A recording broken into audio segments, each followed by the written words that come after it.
Very good afternoon दोस्तों, स्वागत है आप सभी का एक बार फिर से LNIS के हिंदी यूट्यूब चैनल पर।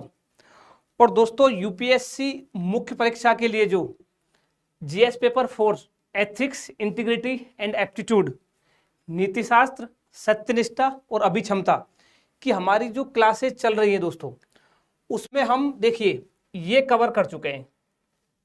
1 सेकेंड, देखिए ये हम देख चुके हैं, बेसिक्स ऑफ एथिक्स देख चुके हैं। हमारा जो टॉपिक 1 है एथिक्स एंड ह्यूमन इंटरफेस वो चल रहा है, ये भी देख चुके हैं। और मानवीय क्रियाकलापों में नीति शास्त्र के सार तत्व, essence of ethics in human actions, ये हम कल की क्लास में देखे थे। गुड आफ्टरनून विराज। और दोस्तों आज की क्लास में हम देखेंगे मानवीय क्रियाकलापों में नीति शास्त्र के निर्धारक। अब आपको एक बात बता दूं दोस्तों, जो ये एथिक्स का पहला जो टॉपिक है ना हमारा, एथिक्स एंड ह्यूमन इंटरफेस, नीति शास्त्र एवं मानवीय सहसंबंध, पूरी एथिक्स के अगर सिलेबस की बात करें ना तो ये वाला टॉपिक दोस्तों सबसे जटिल और कॉम्प्लेक्स है सारे टॉपिक्स में। इससे आगे वाले जो टॉपिक है ना, इससे 50% ईजी है। तो अगर थोड़ी बहुत जटिलता महसूस हो रही हो, कुछ ऐसा लग रहा हो कि कुछ नया लग रहा हो सब्जेक्ट्स के बारे में, जो नए स्टूडेंट्स है खासकर उनके लिए, जो मेंस दे रहे हैं इस बार, उनको तो नहीं लग रहा होगा, तो आप लोग ना थोड़ा धैर्य रखिएगा, ठीक है, क्योंकि ये जो पहला टॉपिक है सबसे जटिल और कॉम्प्लेक्स टॉपिक माना जाता है। इससे आगे वाले टॉपिक एकदम इजी टॉपिक है, ठीक है। तो आज दोस्तों हम मानवीय क्रियाकलापों में नीति शास्त्र के निर्धारक, determinants of ethics in human actions, ये वाला टॉपिक आज हम डिस्कस करेंगे। शुरुआत करते हैं दोस्तों। देखो, हमने अब तक क्या पढ़ा है कि जो नीति शास्त्र है, एथिक्स जो है, उसमें हम क्या करते हैं, हमने जो अब तक पढ़ा है, हमने पढ़ा कि मानव के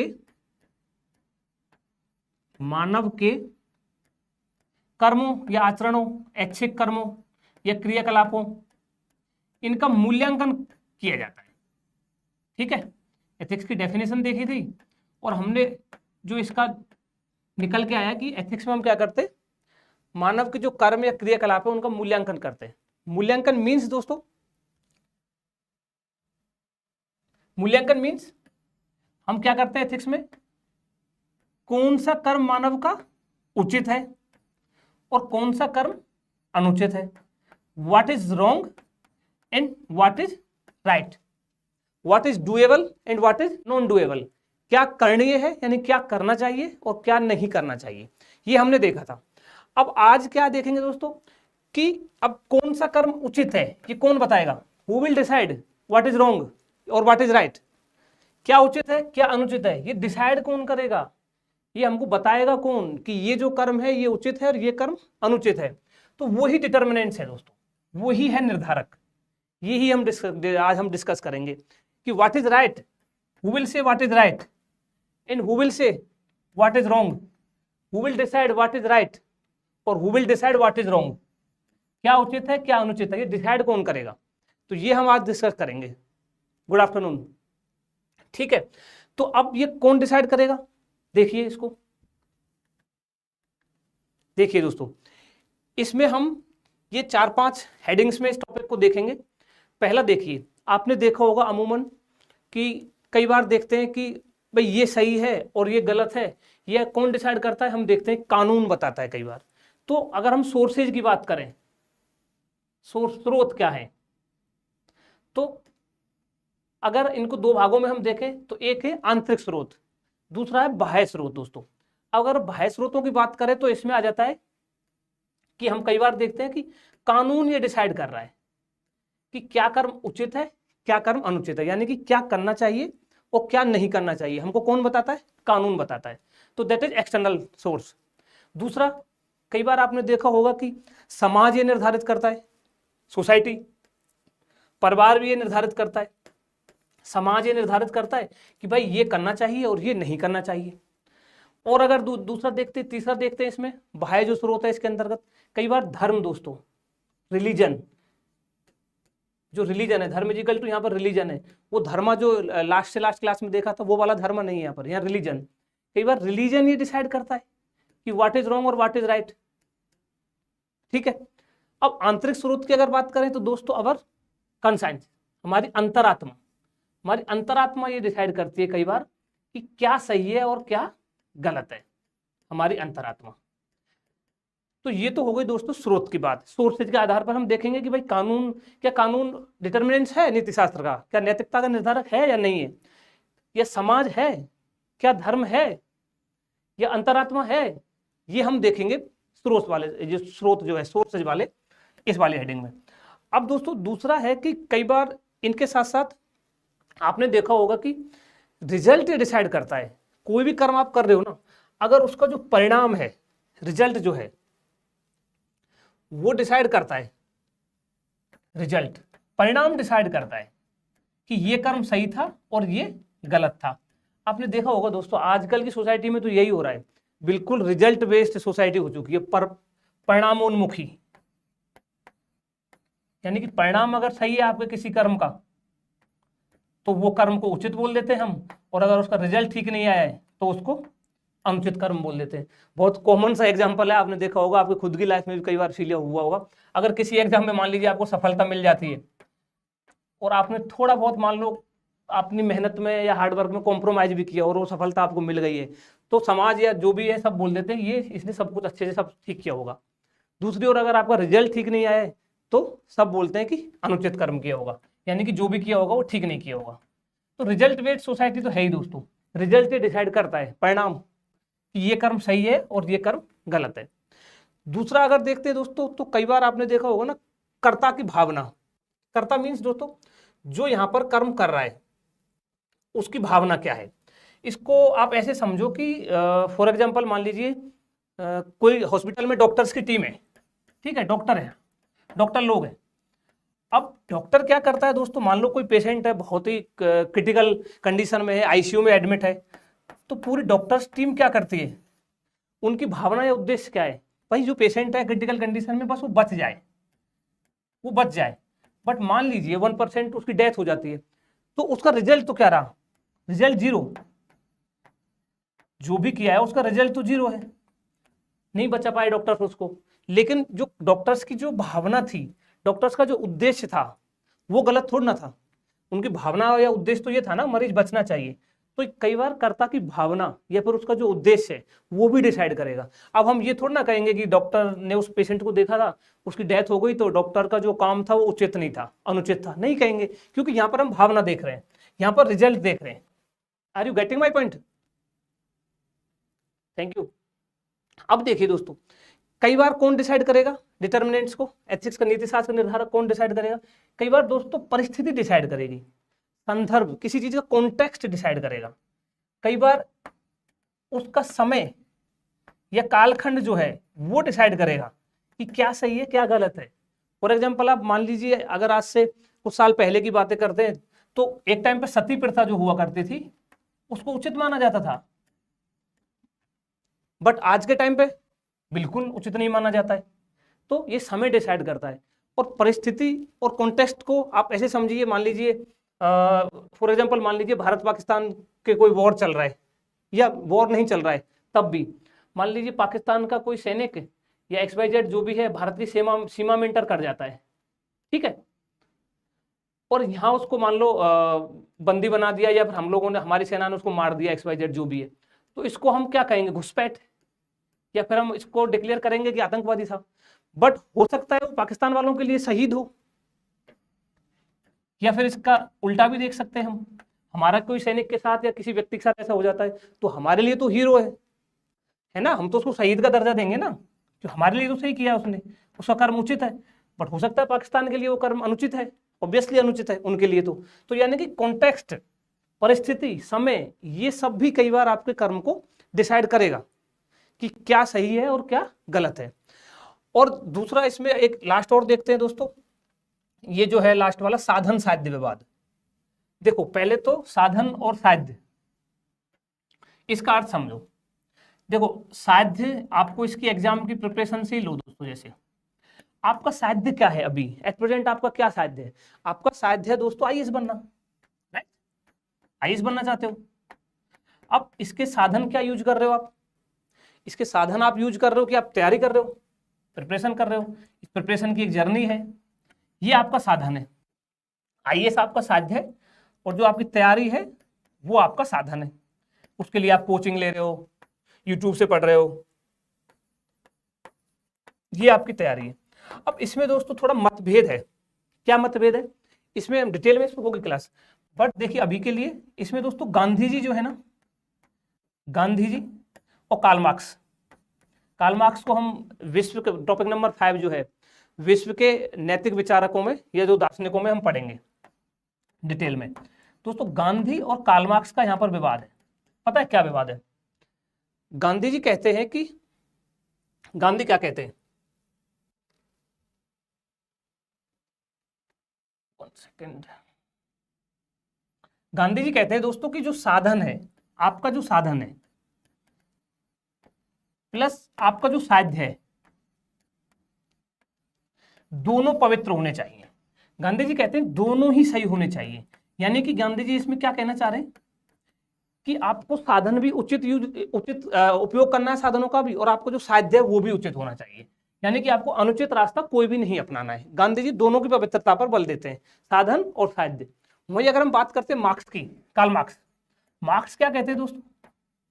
मार्क्स कहता है कि आपका साध्य जो है ना उसकी प्राप्ति होनी चाहिए, बस डजेंट मैटर कि आप कौन सा साधन यूज कर रहे हो। इवन उन्होंने तो कहा है कि अगर हिंसक क्रांति के माध्यम से भी कुछ करना पड़े, खूनी क्रांति, तो डू दैट, उसको कीजिए। यानी कि कार्ल मार्क्स कहते हैं कि साध्य पवित्र होना चाहिए, साध्य आपका उचित होना चाहिए, साधन आप उसके लिए जो आपको यूज करना है आप कीजिए, ठीक है।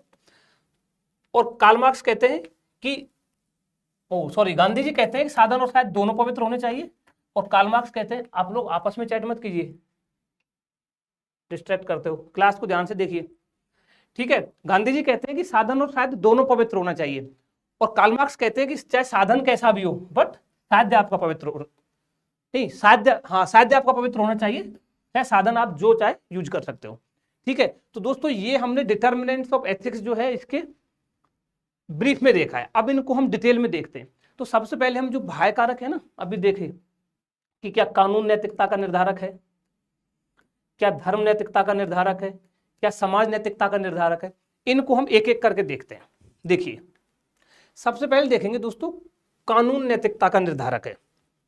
देखिए आप बताइए, जो राज्य है, यानी भारत एक राज्य है, जो राज्य है, राज्य कानून क्यों बनाता है?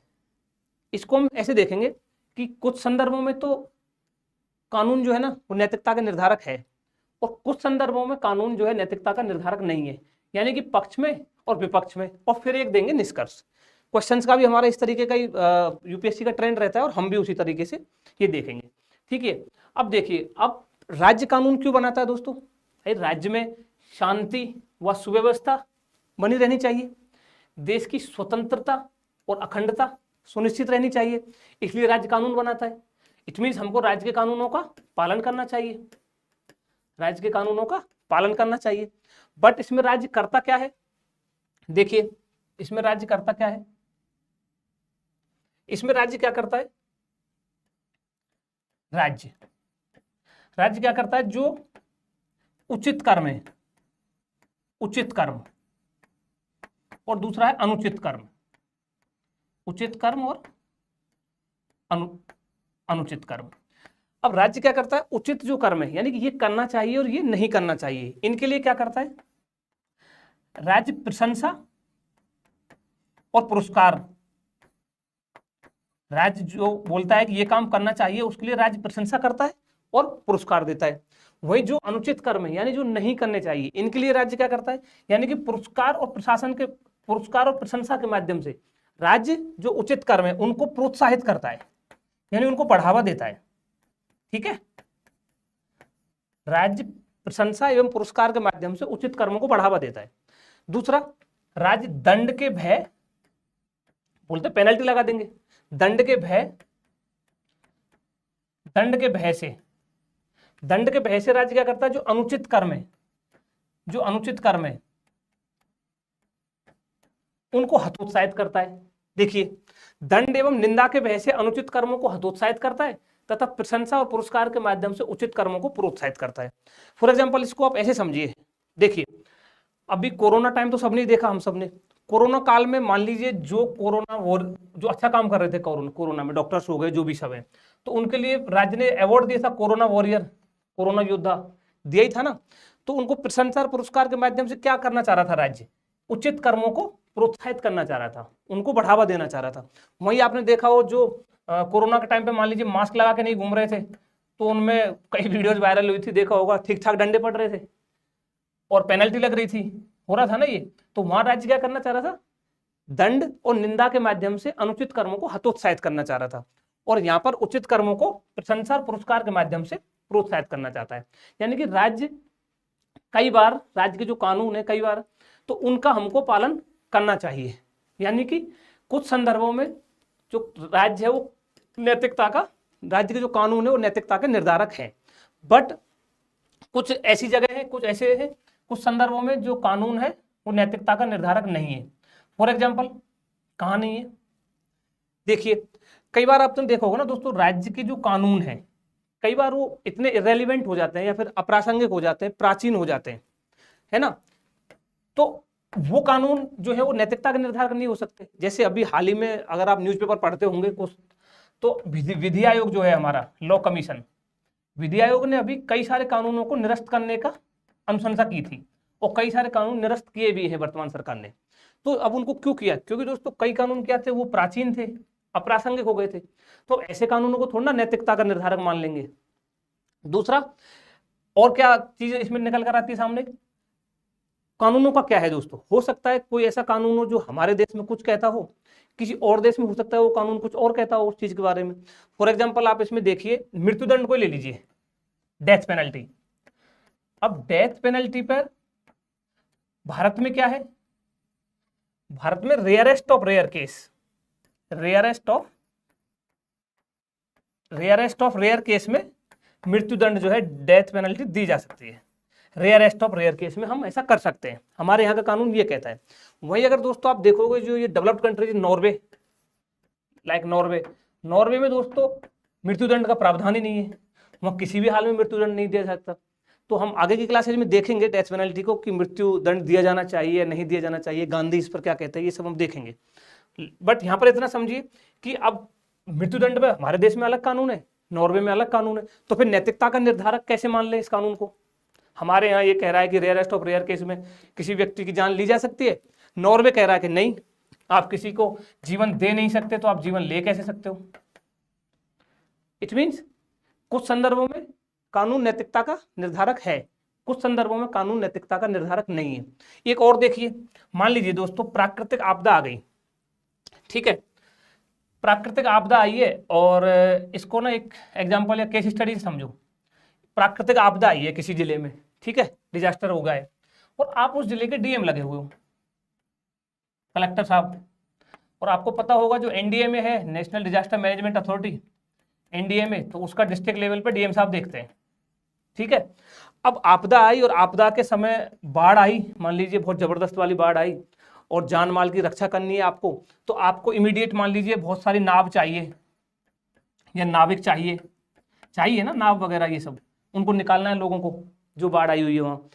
तो अब आप कानून के थ्रू जाइए, कानून के थ्रू अगर जाओगे तो आपको नाव चाहिए इमीडिएटली, बट कानून क्या कहता है, कानून कहता है दोस्तों कि भाई कोई भी आपको कोई सामान लेना है जिला प्रशासन को, तो वो पहले टेंडर जारी करते हैं, निविदा, टेंडर जारी करते हैं, निविदा निकलती है, फिर आप ऑफर देते हो, फिर उधर से हमारे पास आएगा, जो सस्ता लगेगा हम उसको लेंगे, कानून तो ये कहता है। But immediate, at the point of immediate reaction, जहाँ लोगों की जान माल की रक्षा करना उपयोगी है या कानून उपयोगी है, यानी कि कानून से हम डिसाइड करें या फिर लोगों की जान माल की रक्षा करने से हम इसको डिसाइड करें, तो यहाँ पर कानून इसको निर्धारित नहीं करेगा।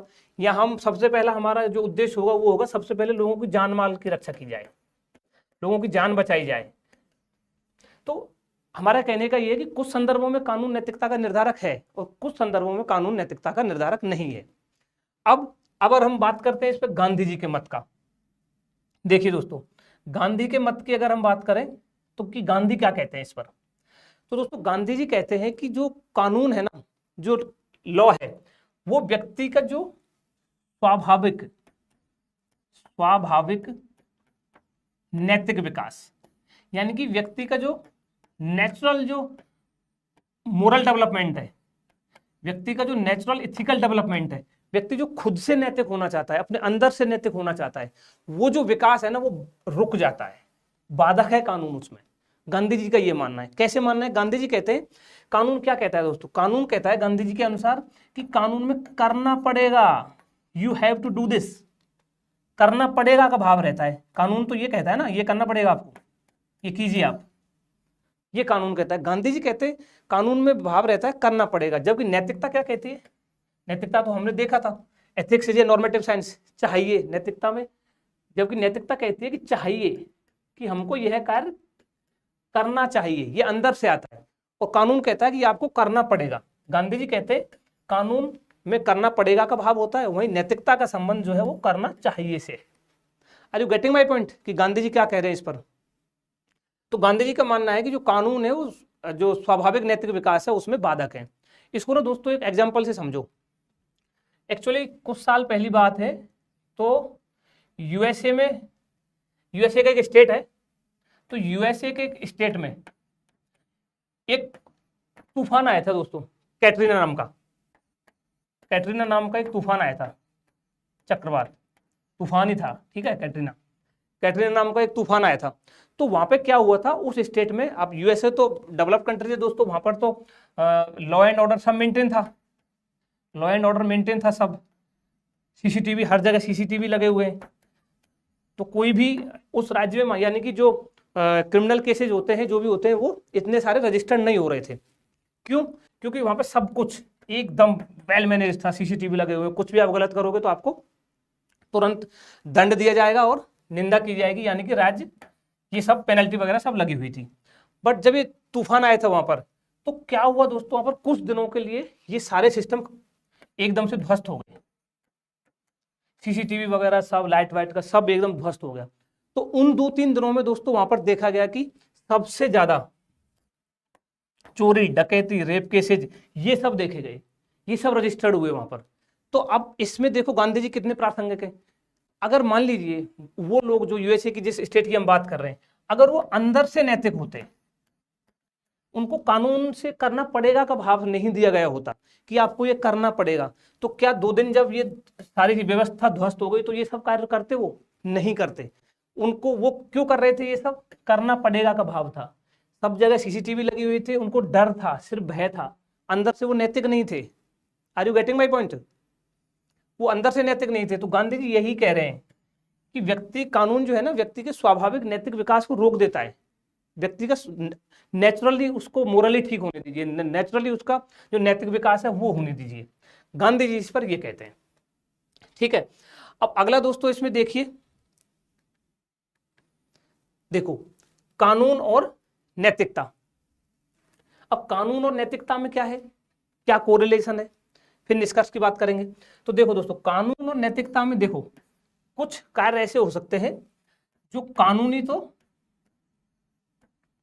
कानूनी गलत है, कुछ कार्य ऐसे हो सकते हैं, बट नैतिक रूप से वो सही है, नैतिक रूप से सही है। कुछ कार्य ऐसे हो सकते हैं, और कुछ कार्य कैसे हो सकते हैं, कानूनी रूप से तो सही है बट नैतिक रूप से गलत है, ऐसे हो सकते हैं। ये रिलेशन बैठ सकता है ना। अब इसको एग्जाम्पल से समझो, तब एकदम ठीक से समझ में आएगा। मान लीजिए आप बाइक पे जा रहे हो, ठीक है, और कोई रास्ते में एक्सीडेंट होता है और कोई किसी घायल व्यक्ति को लेकर आप हॉस्पिटल पहुंच जाते हो। किसी घायल व्यक्ति को आपने बाइक पे बिठाया और उसको आप हॉस्पिटल लेकर पहुंच गए, जल्दी जाना था हॉस्पिटल क्योंकि घायल व्यक्ति है, और आपने हेलमेट नहीं लगाया हुआ, ना आपने लगाया ना ही उस घायल व्यक्ति ने हेलमेट लगाया। जबकि कानून क्या कहता है कि हेलमेट पहन के जाना चाहिए आपको, हेलमेट पहन के नहीं जाओगे तो आपको पेनल्टी लगेगी, पैसे ले लेते हैं पुलिस वाले, चालान काट देते हैं। बट अब ये जो कर्म है आपका, ये जो कृत्य है, आपने क्या किया, कानूनी रूप से हो सकता है आप गलत है क्योंकि आपने हेलमेट नहीं पहना हुआ, बट दोस्तों नैतिक रूप से आप एकदम सही है। समझ रहे हो, आया एग्जांपल समझ में? दूसरा देखिए, लिव इन रिलेशनशिप है, लिव इन रिलेशनशिप। अब लिव इन रिलेशनशिप कानूनन मान लीजिए ठीक है, सुप्रीम कोर्ट ने बोला कि ठीक है, बट अभी भी समाज इसको एक्सेप्ट नहीं कर रहा है, नैतिक रूप से अभी भी उसको गलत बताया जाता है कि ये गलत है। तो हमारा कहने का मतलब ये दोनों रिलेशन आपको समझ में आने चाहिए, ये पता होना चाहिए। यानी कि कुछ कार्य कानूनी रूप से गलत हो सकते हैं, नैतिक रूप से सही हो सकते हैं, कुछ कानूनी रूप से सही है बट नैतिक रूप से गलत है। आई होप ये भी आपको समझ में आया होगा। अगला इसमें है दोस्तों निष्कर्ष। अब निष्कर्ष में हम क्या कहेंगे, मान लो ऐसा क्वेश्चन आ जाता है कि कानून नैतिकता का निर्धारक है, विवेचना कीजिए। कानून नैतिकता का निर्धारक है, समीक्षात्मक विवेचना कीजिए, वॉट एवर यूपीएससी आस्क, या फिर आप किसी मॉक टेस्ट देने जाते हो, वहां मिलता है। तो हम बताएंगे पहले हाँ कुछ संदर्भों में कानून नैतिकता का निर्धारक है, दिस, और कुछ संदर्भों में कानून नैतिकता का निर्धारक नहीं है, दिस, जो हमने अभी डिस्कस किए। कानून और नैतिकता के अंदर क्या संबंध है ये भी हम डिस्कस कर चुके। निष्कर्ष में हम लिख देंगे कि हाँ भाई इन तरीकों से ये नीति जो नैतिकता का निर्धारक है कानून, और इन संदर्भों में नहीं है, और इस तरीके से हम क्वेश्चन को जो आंसर है उसको फिनिश कर देंगे। ठीक है, अब देखिए ये हो गया कानून और कानून नैतिकता का निर्धारक है ये वाला। अब बताइए दोस्तों, हमने जो बाह्य कारक देख रहे थे कानून, अगला है उसमें आता है समाज, कि समाज नैतिकता का निर्धारक है। समाज ये बताता है कि ये करो ये नहीं करो, this is right this is wrong, this is doable, ये करने है करने चाहिए, दिस इज नॉट डूएबल, ये नहीं करना चाहिए। कानून ये समाज ये बताता है। अब समाज में दोस्तों मनुष्य क्या है, हम एक सामाजिक प्राणी है, और सामाजिक प्राणी होने के नाते जो सामाजिकरण की जो प्रक्रिया है, सामाजिकरण मीन्स जो समाज के नियम डेवलप हो रहे हैं, सामाजिकरण की प्रक्रिया के द्वारा हम क्या सीखते हैं, भाई हमारे समाज में क्या क्या रीति रिवाज चल रहे हैं, क्या समाज के नियम हैं, क्या समाज में प्रचलन चल रहा है फिलहाल, उनको हम सीखते हैं। मानव सीखता है समाज में रहते हुए। तो ये जो नैतिक नियम है, ये जो समाज के द्वारा जो बनाए गए जो नैतिक नियम है, ये ही नैतिकता के निर्धारक है। ये डिसाइड करते हैं फिर कि ये काम करना चाहिए और ये नहीं करना चाहिए, ये करना चाहिए नहीं करना चाहिए। समाज कई बार डिसाइड करता है कि ये करो। बहुत से एग्जाम्पल देख होंगे आप लोगों ने कि लगता है कि यार हम कर तो सही रहे हैं, आपको अंदर से हो सकता लग रहा होगा यार मैं कर तो ठीक रहा हूँ, बट आपके आसपास लोग बता रहे हैं आप ठीक नहीं कर रहे हो। समाज डिसाइड करता है, कुछ संदर्भों में करता है, लेकिन कुछ संदर्भों में अगर हम बात करें तो समाज निर्धारक नहीं हो सकता। क्यों? क्योंकि दोस्तों समाज में रूढ़िवादी परंपराएं हैं, कुछ कुरीतियां व्याप्त है समाज में। तो रूढ़िवादी समाज है, कुरीतियां हैं, तो हम कैसे समाज को निर्धारक मान लें। फिर दूसरा दोस्तों, समाज में आपने देखा होगा समाज क्या है, अपने रीति रिवाजों को ना बहुत आसानी से छोड़ता नहीं है, और क्या करता है दोस्तों, जो प्रगतिशील मानवीय मूल्य हैं, जो प्रगतिशील मानवीय मूल्य उनसे समाज कनेक्ट नहीं कर पाता है। जो अभी मानवीय मूल्य चेंज हो रहे हैं उनको इतना जल्दी से नहीं छोड़ता, इतनी जल्दी से कनेक्ट नहीं कर पाता है। फॉर एग्जाम्पल खाप पंचायत, आपने बहुत सारे ऐसे न्यूज़पेपरों में सुना होगा कि मान लीजिए किसी ने इंटरकास्ट मैरिज कर ली, इंटरकास्ट मैरिज समाज में मान लीजिए एक्सेप्टेड नहीं है, तो पता लगा पंचायत हुई गांव की, 2-4-10 गांवों की पंचायत हुई, और पंचायत में डिसीजन लिया गया कि लड़का लड़की को दोनों को पेड़ से लटका दिया जाए। पुलिस जाके डेड बॉडीज को उतारती है। ऐसे बहुत सारे न्यूज़पेपर में आते रहते हैं। तो खाप पंचायत ये डिसाइड कर रहा है, समाज ये डिसाइड कर रहा है कि ये सही है ये गलत है। अब वो जो कर रहे हैं वो कानूनन ठीक नहीं है ना, खाप पंचायत का डिसीजन। तो वही निष्कर्ष सेम यहाँ पर आएगा। कुछ संदर्भों में हम कहेंगे भाई सामाजिक नियमों को, हम इसमें लिखेंगे सामाजिक नियम जो है वो सदैव नैतिकता के निर्धारक नहीं माना जा सकता। Always they are not right, हमेशा वो सही नहीं हो सकते। परंतु हम ये भी कहेंगे यदि, क्यों नहीं हो सकते वो, यदि अंधविश्वास व रूढ़िवादिता को बढ़ाते हो, मान लीजिए समाज अंधविश्वास और रूढ़िवादिता को बढ़ा रहा है, प्रगतिशील मानवीय मूल्यों पर प्रहार कर रहा है, तो नैतिकता का निर्धारक कैसे मान लेंगे। ये हम इसका निष्कर्ष दे देंगे कि समाज नैतिकता का निर्धारक है। कुछ कुप्रथाएं समाज में प्रचलित हैं जो नैतिक और कानूनी रूप से गलत है। हाँ बिल्कुल गलत है, बहुत सारी ऐसी हैं जो कानूनन भी गलत है और नैतिक रूप से भी गलत है। विराज ठीक कह रहे हो। तो ये है दोस्तों समाज नैतिकता का निर्धारक है। अब ऐसा एग्जाम्पल बताओ विराज कोई खुद ही, कि जो नैतिक रूप से भी गलत है और कानूनी रूप से भी गलत है, ऐसी कौन सी प्रथा है समाज में। ऑब्वियस सी बात है दोस्तों, बताओ कमेंट करके, मैं तो बता ही रहा हूं। दहेज प्रथा, दहेज प्रथा क्या है, कानूनन भी गलत है और मोरली भी गलत है। Getting my point. दहेज प्रथा नैतिक रूप से भी गलत है, कानूनन भी गलत है। ठीक है, तो समाज नैतिकता का निर्धारक है, ये हमने डिस्कस किया। कानून नैतिकता का निर्धारक है, ये हमने डिस्कस किया। अगला देखते हैं।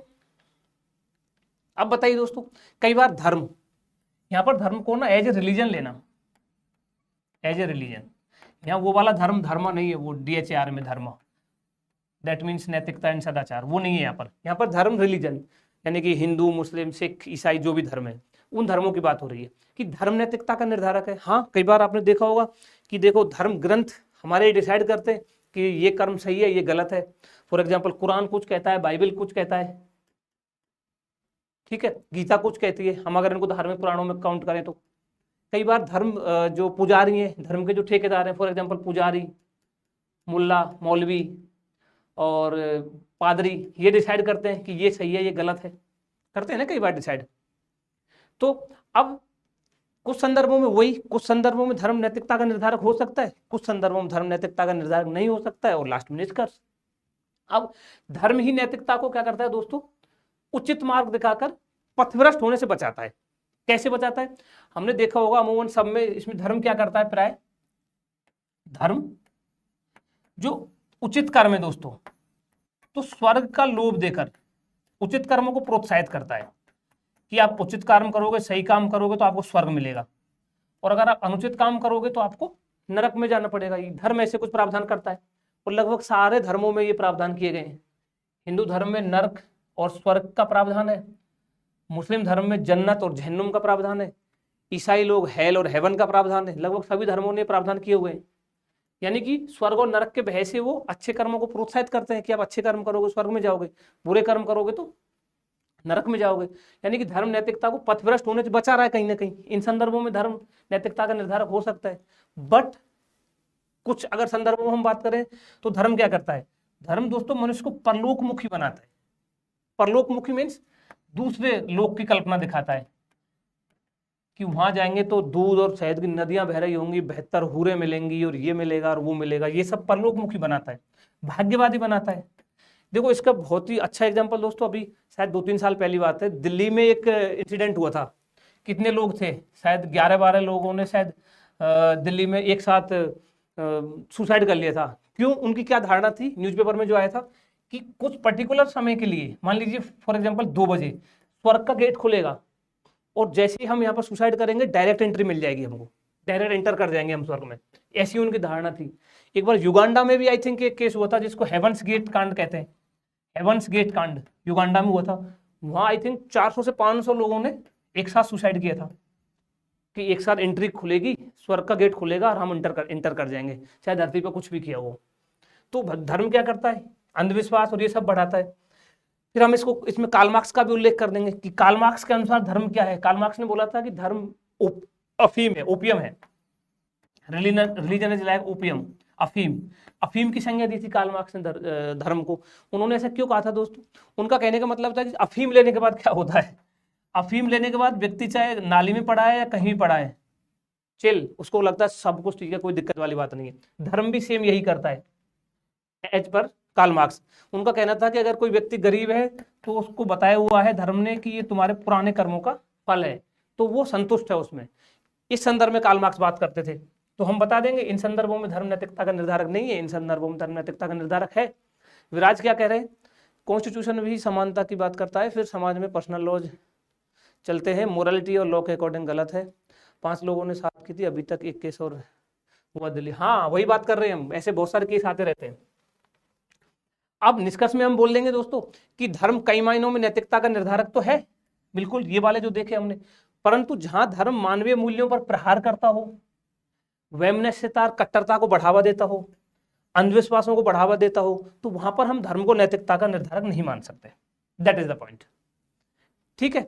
अब एक ना दोस्तों आपको इसमें एक वो बता देता हूं, ये आप कहीं भी यूज कर सकते हैं, कहीं भी लिखना बहुत काम आएगा।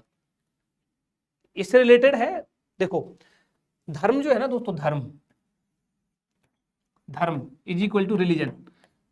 हम फिर दोबारा से कह रहा हूं, हम यहाँ रिलीजन की बात कर रहे हैं। धर्म जो है रिलीजन, इसके दोस्तों 2 पक्ष होते हैं, ध्यान रखना, बहुत अच्छे से समझना इसको। एक तो होता है दोस्तों बाह्य पक्ष, ठीक है, और एक होता है आंतरिक पक्ष। आंतरिक पक्ष धर्म का आंतरिक पक्ष, इसको हम बुनियादी पक्ष भी कह सकते हैं। बुनियादी पक्ष एक होता है, बुनियादी पक्ष, ठीक है, और एक होता है दोस्तों ये बाह्य जो है, इसको हम ढांचागत पक्ष कह सकते हैं। ढांचागत पक्ष, ढांचागत पक्ष। अब देखो इसका अंतर समझना क्लियर कट। ढांचागत पक्ष जो है धर्म का, या बाह्य पक्ष क्या है, देखो सभी धर्मों का एक पूजा स्थल है, है ना पूजा स्थल। भाई हिंदुओं का मंदिर है, मुस्लिमों का मस्जिद है, ईसाइयों का क्या बोलते हैं उसको, चर्च है। सबका पूजा स्थल अलग अलग है, सबकी पूजा पद्धति अलग है, सबकी पूजा पद्धति अलग है। कोई पूजा करता है, कोई नमाज पढ़ता है, कोई प्रेयर करता है, सबकी पूजा पद्धति अलग है। सबका पहनावा भी कहीं कहीं थोड़ा थोड़ा अलग देखने को मिलता है, पूजा पद्धति अलग है, धर्म ग्रंथ अलग अलग है। किसी का कुरान है, किसी का बाइबल है, किसी का रामायण है, गीता है, ये है, ये सब अलग अलग है। बट अगर हम बात करें इन सभी धर्मों के बुनियादी मूल जो पक्ष है, जो आंतरिक पक्ष है दोस्तों, सभी धर्म न्याय की बात करते हैं, सभी धर्म न्याय की बात करते हैं, अहिंसा की बात करते हैं, सभी धर्म सत्य की बात करते हैं, सभी धर्म मानवीय मूल्यों की बात करते हैं। अगर इनका इंटरनल पक्ष को अगर डीपली देखा जाए, सभी धर्म मानवीय मूल्यों की बात करते हैं। तो ये वाला पक्ष सभी धर्मों का लगभग समान है, लगभग समान है। ये वाला जो पक्ष है लगभग क्या, इक्वली है। बट ये वाला जो पार्ट है ना दोस्तों, ये जो बाह्य पक्ष है, जो ढांचागत पक्ष है, ये सभी धर्मों का अलग अलग है। तो अब आप मुझे खुद ही बताइए कमेंट करके कि कौन सा ऐसा पक्ष होगा जिसकी वजह से समाज में कट्टरता, वैमनस्यता, सांप्रदायिकता फैल रही है, या जो समाज में इश्यू क्रिएट करेगा, कौन सा पक्ष क्रिएट करेगा? ये वाला पक्ष तो करेगा नहीं। असली मायनों में देखें तो ये वाला इन जो चीजों को फॉलो करता है वो असली धार्मिक व्यक्ति है, ना कि ये। इसकी वजह से ये पक्ष अगर गौण हो जाएगा, आंतरिक पक्ष, ये वाला पक्ष अगर ज्यादा प्रभावी हो जाएगा तो ये समाज में वैमनस्यता और कट्टरता उत्पन्न करेगा ना। यहीं से तो इश्यू आ रहा है, मेरा पूजा स्थल यहाँ बनना चाहिए, मेरा पूजा स्थल वहां बनना चाहिए, ये इनकी पूजा पद्धति जो है वो ठीक नहीं है, हमारी पूजा पद्धति ज्यादा अच्छी है, इनका धर्म ग्रंथ बेकार है, हमारा धर्म ग्रंथ सबसे अच्छा है। यही तो इश्यू है ना। तो मेरा समझाने का मतलब ये दोस्तों, ये जो भी समझाया है ये आप कहीं पे भी यूज कर सकते हो। धर्म के दो पक्ष होते हैं, आंतरिक पक्ष और बाह्य पक्ष। आपसे इंटरव्यू में भी पूछा जा सकता है कि जो सांप्रदायिकता बढ़ रही है उसको, उनमें से एक कारण आप ये बता सकते हो कि धर्म के जो बाह्य पक्ष है उस पर ज्यादा बल दिया जा रहा है और जो आंतरिक पक्ष है उस पर कम जोर दिया जा रहा है। ठीक है, तो ये हो गया दोस्तों कि धर्म जो है वो नैतिकता का निर्धारक है। इसके बाद दोस्तों जो तीन देखे थे हमने बाह्य में, कानून नैतिकता का निर्धारक है, समाज नैतिकता का निर्धारक है, धर्म नैतिकता का निर्धारक है। अब जो आंतरिक वाला जो देखा था उसमें है अंतरात्मा, कि अंतरात्मा नैतिकता का निर्धारक है। अंतरात्मा डिसाइड करती है कि क्या करना चाहिए और क्या नहीं करना चाहिए। तो दोस्तों कई नैतिक विचारक हुए जिन्होंने ये माना कि मनुष्य के अंदर ना एक नैतिक अंतरात्मा नाम की एक नैतिक शक्ति होती है, एक मोरल पावर होती है, एक इथिकल पावर होती है। कई नैतिक विचारक ऐसा मानते हैं, और जो ये बताती है मनुष्य को समय समय पर कि ये कर्म उचित है, this is right and this is wrong, ये कर्म उचित है और ये कर्म अनुचित है, इसका साक्षात ज्ञान प्रदान करती है हमको, ऐसा कई विचारक मानते हैं। अब इसके लिए किसी और क्या बोलते हैं वो, कि इसके लिए किसी तर्क या प्रमाण की आवश्यकता नहीं है, अंतरात्मा डिसाइड करती है। तो ये तो हो जाएगा, हाँ कुछ संदर्भों में करती है। बट दोस्तों मान लीजिए अब अंतरात्मा का क्या है, अंतरात्मा दोस्तों आत्मनिष्ठ है, व्यक्तिनिष्ठ है, सब्जेक्टिव है ना। भाई मेरी अंतरात्मा हो सकती है किसी पॉइंट में मेरा पॉइंट ऑफ व्यू अलग हो सकता है, मेरी अंतरात्मा कुछ और कह रही हो, किसी अन्य व्यक्ति की अंतरात्मा कुछ और कह रही हो, तो दिस इज वेरी सब्जेक्टिव। तो कुछ विचारक क्या कहते हैं कि ये सब्जेक्टिव है, आत्मनिष्ठ है, तो इसके आधार पर हम यूनिवर्सल, सार्वभौम या फिर वस्तुनिष्ठ, ऑब्जेक्टिव, यानी कि सार्वभौम यानी कि इसके दम पर हम, इसके बल पर हम जो भी हमारे मन में आ रहा है, जो भी हमारे अंतरात्मा कह रही है, उसको हम सब पर यूनिवर्सल रूप से यानी ऑब्जेक्टिविटी के रूप से अलाउ नहीं कर सकते, अप्लाई नहीं कर सकते कि हमारे जो अंतरात्मा कह रही है वो सबकी यही कह रही होगी, हम ऐसा नहीं मान सकते। फॉर एग्जाम्पल आपको याद हो कल परसों हम डिस्कस कर रहे थे ना वो हॉस्पिटल की रिसेप्शन वाली लड़की का केस, वकील साहब वाला केस, कि वकील साहब अपने मुवक्किल को बचाएंगे। तो वहां पर हो सकता है एक वकील साहब की अंतरात्मा ये कह रही थी, जो हमने एग्जाम्पल देखा था लास्ट क्लास में, याद हो आपको, कि मुझे इस लड़की को बचाना चाहिए। बट हो सकता है किसी जो अन्य कोई वकील हो उसकी अंतरात्मा ऐसा कुछ कह ही नहीं रही, समझ रहे हो ना। तो यानी कि कुछ संदर्भों में यानी कि जो ये इसमें सब्जेक्टिविटी ज्यादा है अंतरात्मा वाले केस में, तो हम इसको यूनिवर्सल और वस्तुनिष्ठ मान के हर जगह अप्लाई नहीं कर सकते। ये है दोस्तों अंतरात्मा नैतिकता का निर्धारक है। तो आज हमने दोस्तों देखिए डिस्कस कर लिया, 1 सेकंड, अब कल की क्लास में ना हम डिस्कस करेंगे, इसका थोड़ा सा बचा हुआ पार्ट है वो, और अगला वाला सवाल और अगले वाला टॉपिक। ठीक है, stay healthy, stay happy, thank you.